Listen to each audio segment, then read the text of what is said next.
So we've had some more big news today in British politics. Today, the news is that Jeremy Corbyn, leader of the Labour Party, has finally decided to back a second referendum on Britain's membership of the European Union.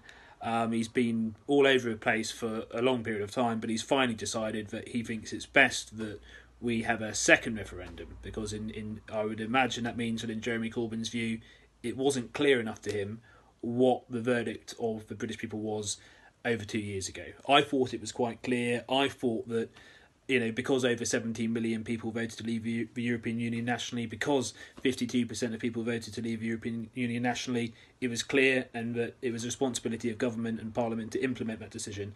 Of course, the Labour Party stood on a manifesto in 2017 that made it clear that they respected the referendum result. It made it clear that the Labour Party that was elected into government would implement Brexit. Today, the Labour Party under Jeremy Corbyn has turned their back on that manifesto, and in my view, it's turned its back on all those Labour voters who voted for him in 2017, but who voted to leave the European Union in 2016, thinking that Brexit was secure, and thinking that Jeremy Corbyn, thinking that the Labour Party would respect a referendum. Today, Jeremy Corbyn has turned his back on all of those voters.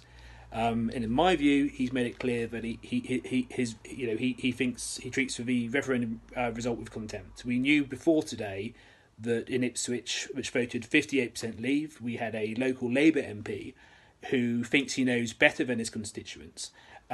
We know we had a local Labour MP who is pretty much 90% all the way there to supporting the second referendum, though I have asked him to make it crystal clear whether he supports a referendum or not, and I haven't actually got an answer to that question, but I've been assuming that he supports a second referendum.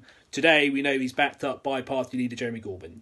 So the Labour Party wants a second referendum, the Labour Party thinks it knows best, and if it gets its way, we're going to have to do it all over again.